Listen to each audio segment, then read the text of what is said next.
नमस्कार, आप सत श्री अकाल। मैं हूं आपका दोस्त, आपका होस्ट तारक मेहता। एक बार फिर से हम लौट आए हैं आपके पूरे हफ्ते की थकान मिटाने के लिए, आपके लिए खूब सारी हंसी जुटाने के लिए एक ऐसे शो के साथ जिसको देखकर देश में हर आदमी एक ही बात कहता है, वाह वाह क्या बात है।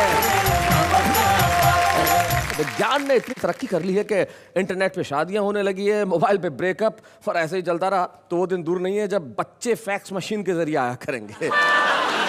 वैसे टेक्नोलॉजी की बात चली तो एक बात बता देता हूं कि मोबाइल और कंप्यूटर बने तो हम सब लोगों का समय बचाने के लिए थे, लेकिन मेरे ख्याल से इन दोनों चीजों से समय की जितनी बर्बादी होती है उतनी कम है। वैसे एक तीसरी चीज भी है, मिलवा देता हूं आपसे, यानी कि मेरी को होस्ट अंजलि मेहता।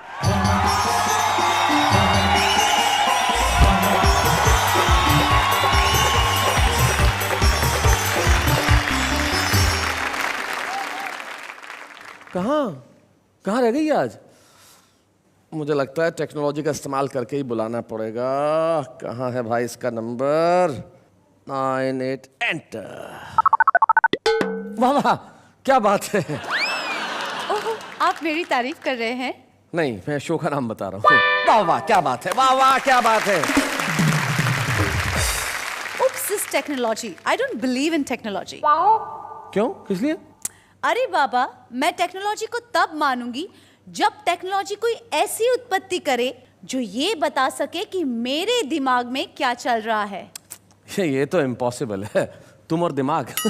इम्पॉसिबल मतलब? नहीं, मतलब ये कि मैं ये बता सकता हूँ कि आज जो हमारे कवि मित्र आ रहे हैं शो पर, वो ऐसे कंप्यूटर्स हैं जो आपके दिमाग के हार्ड डिस्क में हंसी का ऐसा सॉफ्टवेयर डाउनलोड कर देंगे कि आप सब कह उठेंगे, वाह वाह क्या बात है।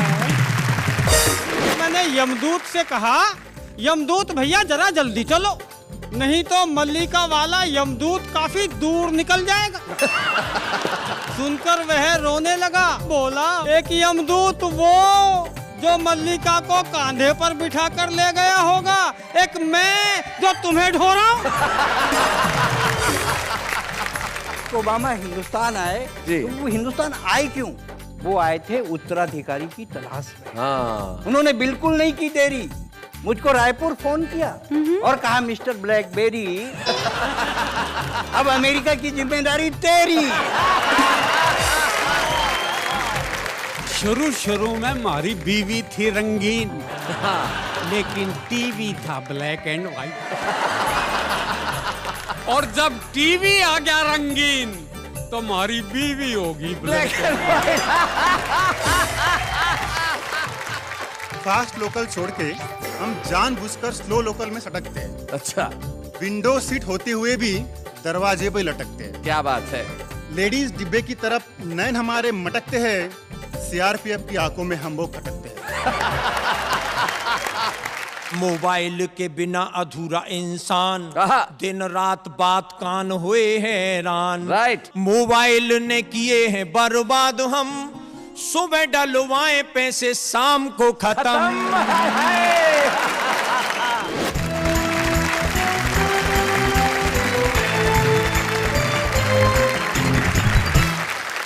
क्या बात है। हमारे साथ हमारे 3 कवि मित्र आज उपस्थित है। जैमिनी हरियाणवी जी, जिन्होंने बूढ़ा होने से इनकार कर दिया, और इनके बेटे जब इनको कहते हैं कि बाप बुजुर्ग हो गए तो ये कहते हैं बूढ़ा होगा तेरा बाप। वेद प्रकाश वेद, जो बड़े कमाल के व्यंगकार हैं। और उसके बाद ये जो आइटम यहाँ उपस्थित है, भारत में 1951 के बाद रंगीन फिल्में बनना शुरू हुई। ये उसके पहले का श्वेत श्याम चलचित्र है, लेकिन रंगीन फिल्में जब बनी तो रंगीन फिल्मों ने कलर तो बदल दिया लेकिन मज़ा देना बंद कर दिया। और ब्लैक एंड व्हाइट में भले रंग नहीं होता था लेकिन मज़ा बहुत होता था। ऐसे ही डॉक्टर सुरेंद्र दुबे हमारे बीच में, तीनों ही कवि उपस्थित हैं, हम स्वागत करते हैं। आप अगर तीनों को जरा गौर से देखें तो सुरेंद्र दुबे और जैमिनी हरियाणी क्या कलरफुल कुर्ते पहन के आए हैं, लेकिन हमारा विषय तो तकनीक है, टेक्नोलॉजी है। और टेक्नोलॉजी का आधुनिकता का सही साथ सिर्फ वेद प्रकाश ने निभाया है, क्योंकि वो टाई पहन के आया है। इसलिए इसका हक बनता है कि वो सबसे पहले यहाँ उठ के आए, लोगों को अपना टाई और कोट भी दिखाए और आके जरा एक जोरदार कविता सुनाए। वेद प्रकाश वेद।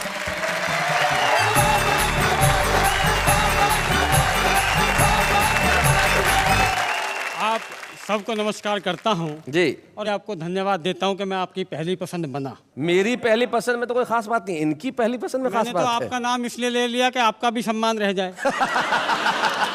आपने बताया दुबे जी के बारे में, उनको देखकर आपको 1951 से पहली ब्लैक एंड व्हाइट फिल्में याद आई। मेरी समझ में एक बात नहीं आई, फिल्म वाले उस समय ब्लैक एंड व्हाइट में व्हाइट कहाँ से लाते थे? एक कविता मैं आपको सुनाता हूँ। हाँ भाई, और कविता का शीर्षक है मल्लिका जी स्वर्ग में। क्या बात है, क्या मल्लिका जी हाँ, स्वर्ग जी। में। जी। टेक्नोलॉजी की बातें हो रही हैं तो मैं आपको बता दूं, स्वर्ग एक ऐसी चीज़ है जहां साइंस भी किसी को जाने से नहीं रोक सकती। जी। उसकी भी लिमिटेशन है, वो भी बस आने वाले को ही रोक सकती है।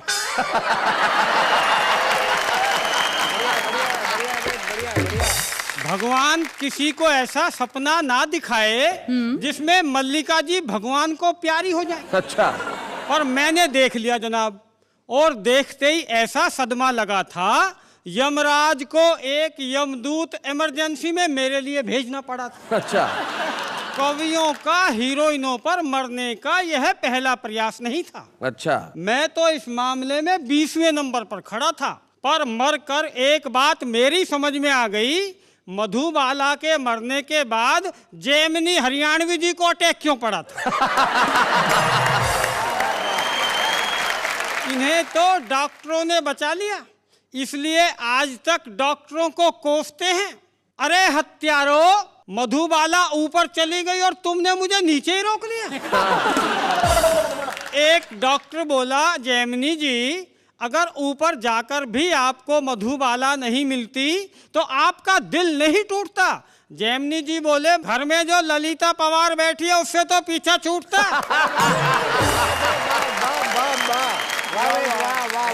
खैर मैं इस मामले को ज्यादा नहीं रोना चाहता, मधुबाला के चक्कर में अपनी मल्लिका को नहीं खोना चाहता। तो मैंने यमदूत से कहा, यमदूत भैया जरा जल्दी चलो, नहीं तो मल्लिका वाला यमदूत काफी दूर निकल जाएगा। सुनकर वह रोने लगा। मैंने कारण पूछा तो बोला, अपने मुकद्दर को रो रहा हूँ। एक यमदूत वो जो मल्लिका को कांधे पर बिठा कर ले गया होगा, एक मैं जो तुम्हें ढो रहा हूँ। खैर किसी तरह यमपुरी आई जी। तो पता लगा वहां भी हाहाकार था। अच्छा। वो यमदूत मल्लिका को लेकर फरार था। यमराज की सारी टीम माथे पे हाथ धरी बैठी थी, सबकी नानी मरी बैठी थी। वो तो शुक्र है तभी वो मल्लिका को लेकर वहां आ गया, अगर थोड़ी देर और नहीं आता तो इनका तो मुझे पता नहीं, मैं तो मरा मराया दोबारा मर जाता। बहुत अच्छे। यमराज ने पूछा, अरे मूर्ख इतना समय कहाँ लगाया? यमदूत ने बताया, इनका मन बहला रहा था, इन्हें घुमा फिरा टहला रहा था। यमदूत के मल्लिका को घुमाने पर यमराज अंदर ही अंदर जला। अच्छा। आज उसे पहली बार अपना यमदूत न होकर यमराज होना खला। अच्छा। फिर झेप मिटाते हुए मल्लिका से बोला, फील मत करना मल्लिके। मल्लिके। फील मत करना मल्लिके, सच मानना मैंने तो पार्किंग से भैंसा निकालकर स्टार्ट भी कर लिया था। मैंने तो पार्किंग से भैंसा निकालकर स्टार्ट भी कर लिया था, पर कमबख्त चित्रगुप्त ने टोक दिया, पद की मर्यादा की दुहाई देकर रोक दिया, वरना तुम्हें लेने मैं खुद जाता, और ये तो तुम्हें यहाँ लेकर आ भी गया, मैं कभी नहीं आता।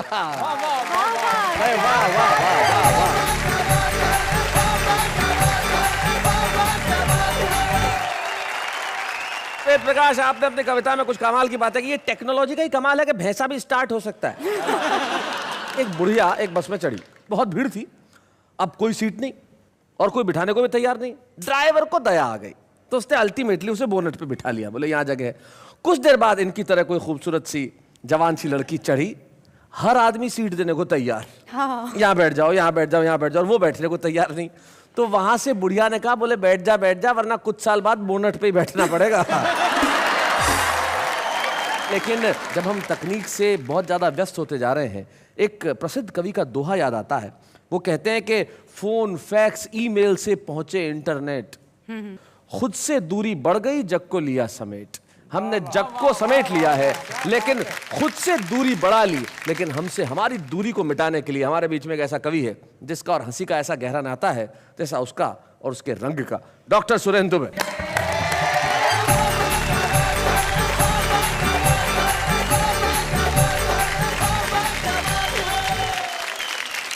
टेक्नोलॉजी की जब बात चलती है, लादेन मरा तो मैं बहुत टेंशन में आ गया। जी, ये लादेन मरा कैसे? हाँ, मैंने आपको टेलीफोन लगाया, आपको याद होगा? याद है, मुझे याद है। शैलेश भाई ने बताया कि ओबामा के पास सैटेलाइट है, वो अमेरिका में बैठे बैठे देख सकता है किस देश के, किस शहर के, किस गांव के, किस घर के, किस कमरे में कौन आदमी क्या कर रहा है। तब से ना मैं नहा सक रहा हूं। यहाँ स्नान करे गरीब सुदामा और वहां हुस्न का दीदार करे ओबामा। जब ओबामा हिंदुस्तान आए तो वो हिंदुस्तान आए क्यों? वो आए थे उत्तराधिकारी की तलाश में। हाँ। उन्होंने बिल्कुल नहीं की देरी, मुझको रायपुर फोन किया और कहा मिस्टर ब्लैकबेरी अब अमेरिका की जिम्मेदारी तेरी। वाह वाह, क्या बात है दुबे जी। ये टेक्नोलॉजी से हम बहुत परेशान हैं, क्या बताएं। पहली बार जब हवाई जहाज में बैठे, बहुत देर तक प्लेन सड़क में चलता है, हाँ, जिसको ये रनवे बोलते हैं। हमको तो लगा कि ठग दिया। हाँ। हमने एयर होस्टेस को बुलाया और कहा भौजी बाबूजी, प्रदेश का मामला इज्जत से बात बाबूजी भाई बहुत अच्छे। हमने तो एयर होस्टेस को बुलाया और कहा भौजी पैसा हवाई जहाज का लिए हैं, सड़के सड़क ले जा रहे हैं। बोले नहीं, ये रनवे है, थोड़ी देर बाद उड़ेगा। थोड़ी देर बाद हवाई जहाज उड़ा। हमको लगा कि वो उड़ गया। हम एक दूसरा एयर होस्टेस बुलाया, कहा काकी काकी। उसका उम्र ज्यादा था ना, मतलब इनके बराबर की थी। हाँ, इन्हीं के आसपास। दुबे जी सच बताइए। अभी इनके सामने सच है, बाद में झूठ है। हमने कहा काकी देखिए हवाई जहाज कितने ऊपर में उड़ रहा है, आदमी चींटी के समान दिख रहा है। बोले नहीं, चींटी ही है, हवाई जहाज उड़ा ही नहीं। जब ऊपर पहुंचे टेक्नोलॉजी ने फिर हमको फंसाया जी। फिर हमने आपसे सवाल किया, आपको याद होगा? बिल्कुल याद है। हवाई जहाज में जब बैठते हैं तो ये पट्टा क्यों बांध देते हैं? बोले इसलिए कि अगर दुर्घटना हो जाए तो कोई भाग ना पाए। ये दिक्कत है भाई साहब जी। जब हम अमेरिका जा रहे थे कार्यक्रम करने, अनाउंस हुआ मौसम खराब है, कमर की पट्टी बांध लो, प्लेन गिर सकता है। ये सब अपना रुपया बांधने लगे, डॉलर बांधने लगे और कवित्रियां अपना ज्वेलरी बांधने लगी। मैंने कहा कर क्या रहे हो? बोले लोग हमको खोजेंगे, बचाएंगे। मैंने कहा कभी पहली बार बैठे क्या हवाई जहाज में? लोग मेरे को खोजेंगे। मालूम है आपको कि जब हवाई जहाज क्रश होता है, गिरता है, सबसे पहले ब्लैक बॉक्स खोजा जाता है।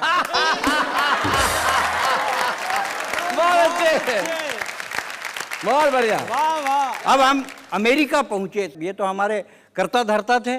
स्विमिंग पूल में बोलते हैं भाई साहब नहा लो, आज तो आप आज तो नहा लो। हाँ, आज तो नहा लो। नहाने लगे, सब लड़के लड़कियां बाहर निकल गए। हाँ? हमने कहा क्यों भाई, आपसे बड़े कपड़े तो मैं पहना हूं। बोले नहीं जी, आपका रंग छूट रहा है। पेट पर कुर्सियां, पीठ पर मेज है, माफ कीजिए रुकावट के लिए खेद है। कॉलेज की एक छात्रा को एक लड़के ने आंख मारी, लड़की ने गुस्से में सैंडल उतारी और फिर पहन ली। गुस्से में सैंडल उतारी और फिर पहन ली। हमने कहा लक्ष्मीबाई की बहन, आपने कैसे कर लिया सहन? अरे कमीने को मजा चखाती, 151 तो नहीं 34 में बंद करवाती। कविराज आप नौसिखिए हैं, ये लड़का बहुत ट्रेंड है। मारू तो कैसे मारू, यही तो मेरा बॉयफ्रेंड है। मारू तो कैसे मारू, यही तो मेरा बॉयफ्रेंड है। मैं समझ गया मेरी रफ्तार बहुत धीमी है और शिक्षा पद्धति बहुत तेज है, माफ कीजिए रुकावट के लिए खेद है। क्या पेट बात पर कुर्सियां, पीठ पर मेज है। वाह वाह वाह वाह। इसके पहले जब बार्सिलोना में ओलंपिक हुआ जी। हिंदुस्तान और जर्मनी के बीच हॉकी हुई और 4 पेनल्टी कॉर्नर हिंदुस्तान को मिले जी। हमारे देश के बहादुर खिलाड़ियों ने एक भी गोल नहीं किया। मुझे बहुत प्रसन्नता हुई हाँ। कि ये हमारे सिपाही हैं। तब मैंने एक कविता लिखी, कुछ पंक्तियां रखता जी। हूँ। टेक्नोलॉजी मतलब आप सीधा ओलंपिक का सीधा प्रसारण कर रहे हैं कि खौलते तेल में मैं कब से खौल रहा हूँ, मैं सुरेंद्र दुबे बार्सिलोना से बोल रहा हूँ। अच्छा। Running commentary of hockey from Barcelona, live telecast of hockey, India versus Germany, women versus man. Women versus man. मैं देख रहा हूँ वातावरण में ठंडक, मौसम साफ है, लगता है हॉकी में हमारे 2-4 बाप हैं। भारतीय खिलाड़ी मैदान में सरपट भाग रहे हैं, कुछ सो रहे हैं, कुछ जाग रहे हैं। बॉल सेंटर फॉरवर्ड में जर्मनी के खिलाड़ी के पास। भारतीय खिलाड़ी ने चिल्लाकर कहा, पत्नी भी आई है साथ, इज्जत का सवाल है बाप, एक गोल बनाने दे। इज्जत का सवाल है बाप, एक गोल बनाने दे। सभी ने मिलकर भगवान को मनाया और भगवान ने एक पेनल्टी कॉर्नर दिलाया बॉल भारतीय खिलाड़ी के पास। और भारतीय खिलाड़ी ने जैसे ही पेनल्टी कॉर्नर को गोल में तब्दील करने की हिम्मत जुटाई, एक लड़की चिल्लाई, हाय। भारतीय खिलाड़ी ने कहा, हाय, अब बॉल इधर जाए या उधर जाए। मैं देख रहा हूं स्टेडियम के कोने कोने दर्शकों से खचाखच भर रहे हैं। हॉकी के छोर से भारतीय खिलाड़ी मार्केट में शॉपिंग कर रहे हैं। Ball in right half Germany के खिलाड़ी के पास, सिर्फ स्टिक बचा है भारतीय खिलाड़ी के पास, उसी को घुसा दिया। जर्मनी का खिलाड़ी चीखा और एम्पायर को पेनल्टी कॉर्नर दिखा। बॉल भारतीय खिलाड़ी के पास और भारतीय खिलाड़ी ने जैसे ही पेनल्टी कॉर्नर को गोल में तब्दील करने की हिम्मत जुटाई, एक लड़की चिल्लाई, हेलो। भारतीय खिलाड़ी ने कहा, चलो। भारतीय खिलाड़ियों ने अपना तीसरा पेनल्टी कॉर्नर भी आजमाया, पर पदक तालिका में भारत का नाम नहीं आया। भारतीय खिलाड़ी खेल भावना से खेल रहे हैं, राणा सांगा की औलाद हैं, इसलिए 36 घाव झेल रहे हैं। क्या बात है। उन्हें विश्वास है ये गर्दिश भरे दिन कभी तो बीतेंगे और जब ओलंपिक में 3 देश हिस्सा लेंगे, एक पदक वो भी जीतेंगे। क्या बात है, वाह वाह।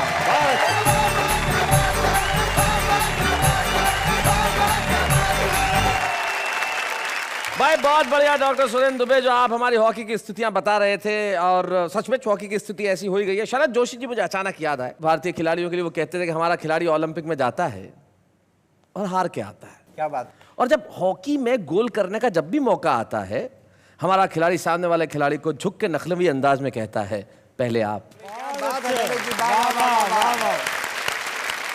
एक बात बताइए जी, कोई ऐसी मशीन बनी है जिसके पास सारे सवालों के जवाब हो? हाँ, अरे ऐसी मशीन तो जब से दुनिया बनी है तब से हाजिर है। क्या बात है? जी, ऐसी मशीन जो हर सवाल का जवाब देना जानती है, उसे पत्नी कहते हैं। That's very funny. It's not funny, it's truth. जिंदगी में कुछ सच ऐसे होते हैं जो कभी बदलते नहीं है। जैसे उम्र, उसका बढ़ना लाजमी है, लेकिन उम्र बढ़े तो ये जरूरी नहीं कि आदमी शिथिल हो जाए। कुछ लोग ऐसे होते हैं कि जैसे जैसे उम्र बढ़ती है वैसे वैसे उनकी मस्ती बढ़ती चली जाती है। एक ऐसे ही कवि हमारे बीच में है, हमारे साथ हैं, हमारे बड़े ही आदरणीय और हम सबके फादरणीय जयमिनी हरियाणवी।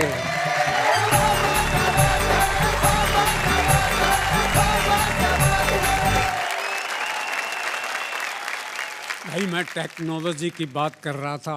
हाँ, बीवी और टीवी। बीवी जो है ऊपर वाले की टेक्नोलॉजी और टीवी जो है आजकल के वैज्ञानिकों की।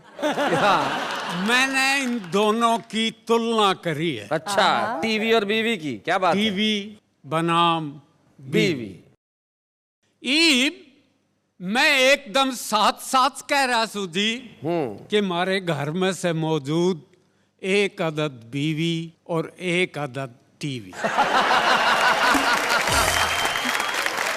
तुलना देखिए, टीवी लाने में हमें एक तसल्ली रही कि टीवी के निर्माता ने हमें 5 साल का गारंटी कार्ड दिया। मैं तो बीवी के निर्माताओं ते भी यो एक कहूं कि उन्हें भी कम से कम 5 साल का गारंटी कार्ड तो देना चाहिए कि अगर यो ठीक नहीं चल रहे तो वापिस कर जाइयो, दूसरा पीस ले जाइयो। और तुलना देखिए कि शुरू में हमारी बीवी थी रंगीन, लेकिन टीवी था ब्लैक एंड व्हाइट। और जब टीवी आ गया रंगीन तो हमारी बीवी होगी ब्लैक एंड व्हाइट।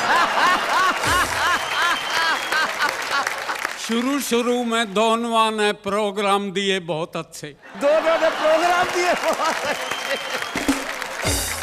एक दिन बड़े जोर की आंधी आई और हमारे घर के बराबर वाला पेड़ गिर पड़ा। अच्छा, बीवी का माथा फूट गया, टीवी का एंटीना टूट गया, दोनों की तस्वीर बिगड़ गई। हमें दोनों को ठीक ठाक कराने के लिए अलग अलग डॉक्टर बुलवाने पड़े। और जब देनी पड़ी घनी घनी फीस, तुम्हारे कालजे में लगी टीस। और हम ऊपर हाथ उठा के बोले, जगदीश हमारी सहायता ने आ और इन दोनों के खर्चे ते बचा। क्या बात है, वाह वाह वाह वाह। जैसे मैंने बीवी और टीवी की तुलना करी है, तो नेताजी क्या कह रहे हैं जी बताएं। आप सुनिए। होली के दिन एक नेता ने पी के भंग अच्छा अपनी बीवी की बजाय कुर्सी पे ही डाल दिया रंग। अच्छा, बोले असली तो यो है जो मने संभाल रही से मेरे बालका ने पाल रही से। क्या बात है, वाह वाह वाह। जैमिनी जी, अब आप तो सारी उम्र शिक्षक रहे हैं, तो शिक्षकों की आदतों के बारे में कुछ बताइए। आदत तो तेरी भी है जी। बहू कितना ही बुरा खाना बना दे, यूं कहेगा वाह वाह क्या बात है। तो आदत होती है एक अध्यापक की आदत पर। जी। एक अध्यापक की हुई शादी, तो सुहाग रात ने दुल्हन का घूंघट उठाते ही अपनी आदत के अनुसार प्रश्न की जड़ी लगा दी। तेरा नाम? हाँ। चंपा से है चमेली। हाँ। कौन कौन सी थी तेरी सहेली? हाँ। और ईब तक की देखी हुई फिल्मा के नाम गिना। कौन कौन सी फिल्म किस किस के साथ देखी, जोड़े बना। अब सुनते ही ये ढेर सारे सवाल, बेचारी दुल्हन का हो गया बुरा हाल।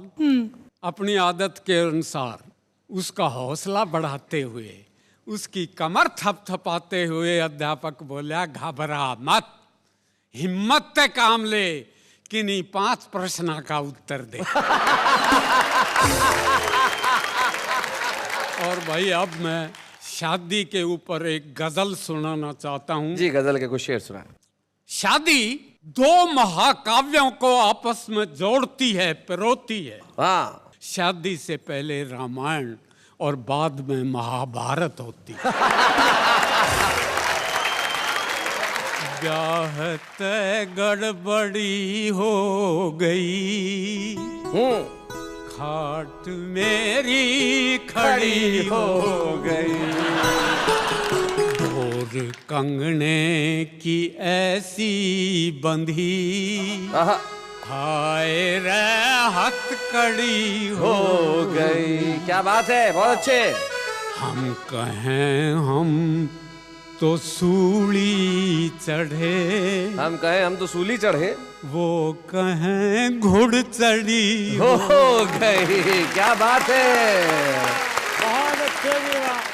ऐसी वरमाला पहरी के इब आंसुओं की लड़ी हो। क्या बात है, वाह वाह वाह। 15-20 साल के बाद दिन में तारे दिखाई दिए, आंख कितनी बड़ी हो गई। क्या बात है। शक्ल पे 12 बजने लगे, शक्ल पे 12 बजने लगे, शक्ल मेरी घड़ी घड़ी हो गई। क्या बात है।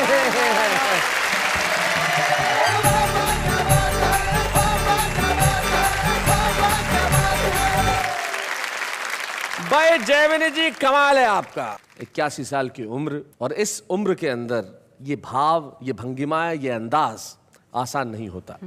वैसे जैमिनी जी बड़े हाजिर जवाब है। एक बार एक बस में कहीं चढ़ रहे थे, एक 75 साल की बुढ़िया भी चढ़ी। तो उन्होंने इनको कहा कि ताऊ कहाँ जा रहे हो? अब 75 साल की बुढ़िया ने कहा कि ताऊ कहाँ जा रहे हो? ये तो जैमिनी जी बोले, बेटी तेरी खातिर लड़का देखने जाता हूँ। तो ये है जैमिनी हरियाणवी। भाई इनकी मस्ती को, इनकी ऊर्जा को और इनके इस उल्लास को हम मिलकर एक बार प्रणाम करते हैं। भाई क्या बात है। जैमिनी जी, ये तालियां सिर्फ आपकी कविता के प्रति प्रशंसा का भाव ही नहीं है, ये वो श्रद्धा है जो हम सबके भीतर आपके लिए है।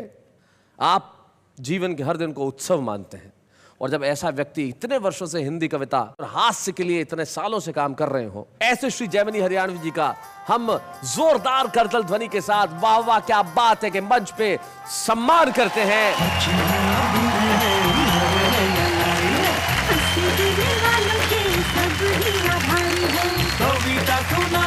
अब सबके साथ है, बाबा क्या बात है, बाबा क्या बात है। जैमिनी सर, जनरली हमारे मंच पे जब हम किसी का सम्मान करते हैं तो उनके परिवार वालों में से कोई यहाँ उपस्थित रहता है। आपके परिवार से कौन आया है? मेरा बेटा आया है। तो बुलाइए उन्हें, कहाँ है? हाँ। अरे ये शैलेश मेरा बेटा। ओ, ये तारक आपके बेटे हैं।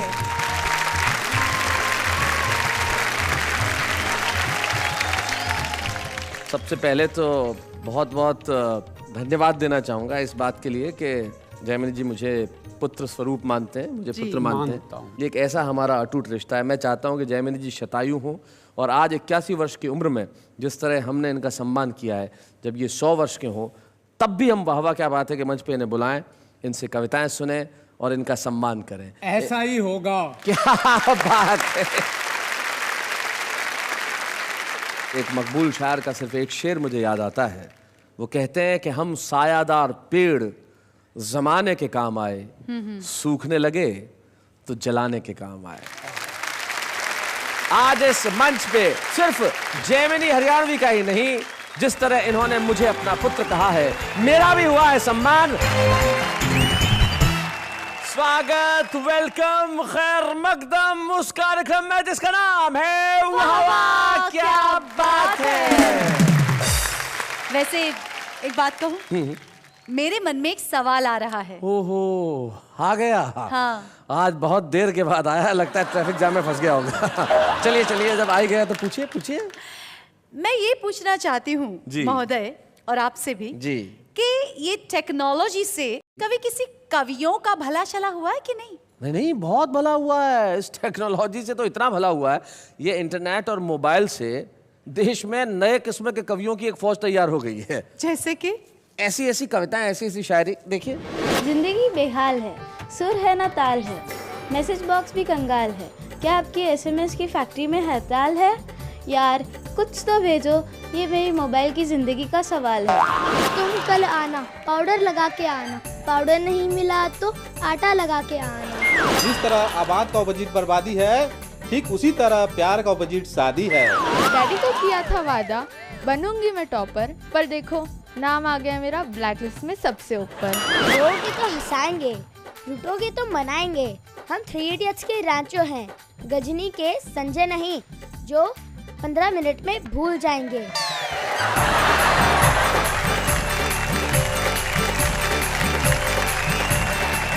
भाई हमारे कवि मित्रों, है कि नहीं ये नए किस्म के कवियों की फौज?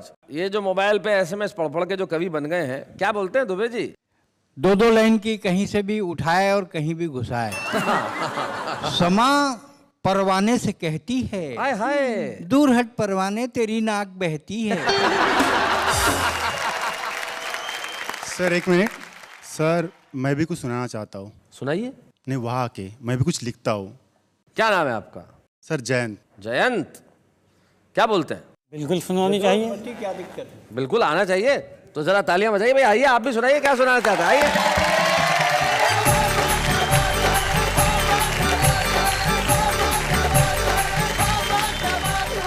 स्वागत है आपका इस मंच पे। सबसे पहले तो मैं आपको बधाई देना चाहता हूं कि देखिए आपने इच्छा प्रकट की और आप कविता पढ़ने के लिए यहाँ आ गए। जयंत, कहाँ रहते हैं आप जयंत?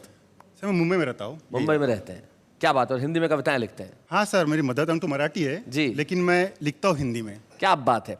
यही इस देश की सबसे बड़ी विशेषता है, ये जो भाषाएं हमें जोड़ने का काम करती है, जिसका एक उदाहरण आप हैं। आपसे अनुरोध करता हूं कि आइए कविता सुनाइए। कविता सुनाने के पहले मैं कुछ बताना चाहता हूँ कि मुंबई में लोकल ट्रेन तो काफ़ी मशहूर है जी। तो जब लोकल ट्रेन में एक अनाउंसमेंट होती है अगले स्टेशन के बारे में, अगर अगला स्टेशन दादर है तो 3 भाषाओं में अनाउंसमेंट होती है, जैसे कि पुडील स्टेशन दादर, अगला station Dadar, next station Dadar. Hindi, Marathi, English तीनों में अनाउंसमेंट, तीनों भाषाओं में ये होता जी। है। तो कविता का शीर्षक है पुडील स्टेशन प्यार, अगला स्टेशन प्यार, नेक्स्ट स्टेशन प्यार। प्रवासी कृपया ध्यान दें, अब तो 4 महीने पहले ही आप रेल का टिकट कटा सकते हैं, नहीं तो 100 रुपए देकर टीसी को भी पटा सकते हैं। 100 रुपए देकर टीसी को भी पटा सकते हैं, लेकिन अब तक न हमें कोई पटी, जिंदगी प्रतीक्षालय में कटी। हम तो कभी वेटिंग लिस्ट, कभी आरएसी, तो हमारे आगे लंबी सी कतार है। अपना तो बस पुडील स्टेशन प्यार, अगला स्टेशन प्यार, नेक्स्ट स्टेशन प्यार। भाई वाह वाह वाह वाह वाह। तो शैलेश जी जी, फास्ट लोकल छोड़ के हम जानबूझकर स्लो लोकल में सटकते हैं जी। विंडो सीट होते हुए भी दरवाजे पे लटकते हैं। क्या बात है। लेडीज डिब्बे की तरफ नैन हमारे मटकते हैं, सीआरपीएफ की आंखों में हम वो खटकते हैं। लेडीज डिब्बे की तरफ नैन हमारे मटकते हैं, सीआरपीएफ की आंखों में हम बहुत खटकते हैं। पटरी तो क्रॉस ने की, फिर क्यों भरे हम फाइन? अरे भाई बख्शीश भी दूंगा, लेकिन पहले क्लियर तो होने दे लाइन। अरे भाई हमें तो बस एक ग्रीन सिग्नल का इंतजार है। अपना तो बस पुडील स्टेशन प्यार, अगला स्टेशन प्यार, नेक्स्ट स्टेशन प्यार। Very well effort, good. आगे की जो पंक्तियां है ये आज की जनरेशन के लिए है, आपके लिए भी। आपके लिए भी है, मतलब आज की जनरेशन के लिए तो है, आपके लिए भी है। बिना अनाउंसमेंट के 2 ट्रेन एक ही पटरी पे चली आती है जी। प्लेटफॉर्म नंबर 4 की गाड़ी प्लेटफॉर्म नंबर 3 पे चली जाती है। लेकिन हमारा प्लेटफॉर्म तो बरसों से खाली पड़ा है। गरम मसाला चाय वाला कब से केटली लेके खड़ा है। लेकिन उसे पता है, इज वेरी ऑप्टिमिस्टिक। लेकिन उसे पता है अंधेरी स्टेशन पे ट्रेन रुकी नहीं तो कोई बात नहीं, अंतिम स्टेशन तो विरार है। अपना तो बस पुडील स्टेशन प्यार, अगला स्टेशन प्यार, नेक्स्ट स्टेशन प्यार। जयंत बहुत बढ़िया, आपको बहुत बहुत बधाई इस बात के लिए कि आपने प्रयास किया। जीवन में सबसे बड़ी चीज होती है प्रयास। आपने कविता लिखी, प्रयास किया और एक अनूठे ढंग से उस कविता को पढ़ा। हम आपको बधाई देना चाहते हैं Jayant. Thank you very much for coming here. Thank you so very much Jayant.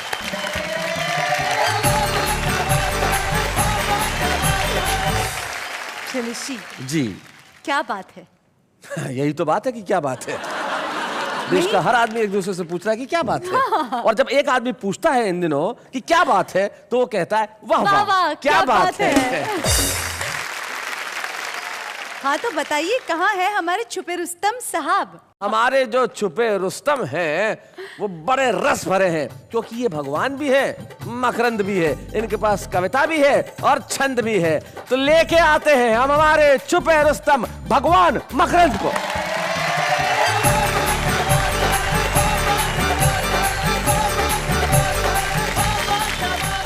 भगवान मकरंद, कहाँ रहते हैं आप? कामा भरतपुर। क्या करते हैं आप वहाँ? मैं एक शिक्षक हूँ। क्या पढ़ाते हैं? हिंदी। हिंदी पढ़ाते हैं, भाई वाह। और हिंदी में कविताएं करते हैं। तो आपका स्वागत है हमारे इस छुपे रुस्तम में। सुना है मैं अभी साहब इस कार्यक्रम में अपनी कविता पढ़ने के लिए आ रहा था जी। गांव का रहने वाला हूँ, तो मेरी पत्नी जिद पड़ गई कि नहीं जी मैं भी आपके साथ चलूंगी। अरे मैंने कि तू क्या करेगी, शैलेश जी ने मुझे बुलाया है। बोला नहीं जी मैं भी चलूंगी। नहीं मानी, जिद पड़ गई, आ गई मुंबई। लेकिन जब उसने मुंबई के हालचाल को देखा तो वो शैलेश जी क्या कह रही है, उसी के शब्दों में एक गांव की ठेठ महिला मुंबई के हालचाल देखकर क्या कह रही है, यहां से मेरा गीत शुरू। सुनाइए। निराले हैं मुंबई के खेल, और सड़क पर मच रही रेलम पेल, और कुचल के मैं मर जाऊंगी, भूले से भी कभी न अब मुंबई को आऊंगी। निराले हैं मुंबई के खेल। और क्या हाल बता रही है मुंबई के जी, कि सब कुछ खुल्लम खुल्ला, औरत के सिर पर ना पल्ला, और लल्ला दिया गोद आया के खिला रही है पिल्ला। पकड़ के एक दूजे का हाथ, और जा रही जाने किसके साथ, न ऐसी मैं बन पाऊंगी, घुंघटा उठा जुहू पे फोटो ना खिंचवाऊंगी। निराले हैं मुंबई के खेल। और क्या बता रही है साहब निराला मुंबई का, कि लड़का लड़की डाल हाथ में हाथ दिखाए तन को जी, और बूढ़े बड़े कोई ना रोके कोई न टोके इनको। आज जो मिले तो हो गया प्यार, और कल जो मिले हुई तकरार, और करें छुप छुप के झूठा प्यार। अरे जो खुल जावे पोल, जेब में है राखी तैयार, निराले हैं मुंबई के खेल। और क्या कह रही है साहब मुंबई में आके कि एक से ऊपर एक बनाए हैं मकान बादल में, एक के ऊपर एक बादल में बनाए हैं मकान बादल में, और कैसे रहूं बिना पड़ोसिन, है जाऊं पागल में। कोई ना किसी से बतराए, न मन की सुने न सुनाए, अरे बाल किससे गुथवाऊंगी। क्या बात है भाई, वाह वाह। और इससे भी बड़ी बात आ रही है शैलेश जी, देखना एक गांव की महिला क्या कहना चाह रही है कि बाल किससे गुथवाऊंगी, और नाम पिया को हाथ पे यहाँ कैसे गुदवाऊंगी। मुंबई के खेल। क्या बात है, वाह वाह। और शैलेश जी आप टेक्नोलॉजी की बात कर रहे थे बहुत देर से, तो मेरा भी मन है कि इस जो टेक्नोलॉजी है आज की मॉडर्न टेक्नोलॉजी, इस पे कुछ बात कहना चाहता हूं। सुनाए। आप तो कह रहे थे टेक्नोलॉजी टेक्नोलॉजी, लेकिन साहब ये टेक्नोलॉजी बीमारी है। देखें क्या बीमारी है कि लगी नई नई बीमारी, आई है आफत भारी, कैसे छुड़ाएं पीछा यार हम। क्या बीमारी है कि मोबाइल के बिना अधूरा इंसान, दिन रात बात कान हुए हैरान। मोबाइल ने किए हैं बर्बाद हम, सुबह डलवाए पैसे शाम को खत्म। चाहे जहाँ कर दे हल्ला, लगा रहे संग पुछल्ला, अरे कैसे छुड़ाएं पीछा यार हम। क्या बात है। लगी नई नई बीमारी, आई है आफत भारी, कैसे छुड़ाएं पीछा यार हम। और एक और बिल्कुल मॉडर्न टेक्नोलॉजी जी, का कंप्यूटर करे आदमी का सब काम, धरती पे आदमी का रहा बस नाम। वाह वाह वाह। कंप्यूटर पे ही लड़का लड़की करे प्यार, कंप्यूटर पे ही लड़की चुने भरता, अरे बिना कंप्यूटर भैया पार हो कैसे नैया, कैसे छुड़ाएं पीछा यार हम। क्या बात है भाई, वाह वाह वाह भाई, बहुत बढ़िया। भगवान मकरंद आज आपको सुन के वाह वाह क्या बात है, बहुत खुश है। और आज हम चाहते हैं एक प्रोत्साहन के रूप में हम आपको एक कलम यहाँ प्रदान करें। क्या बात। जोरदार तालियां भगवान मकरंद के लिए।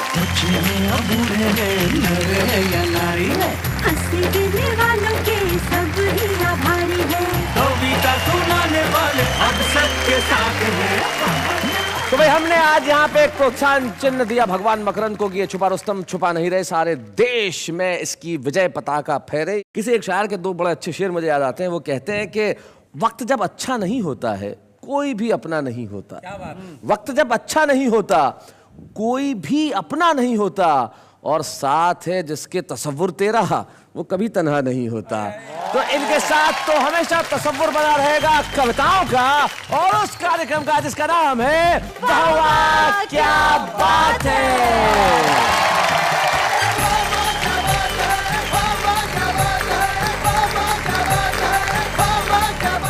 ऐसे और भी मजेदार वीडियो के लिए हमारे चैनल को लाइक, शेयर और सब्सक्राइब करें।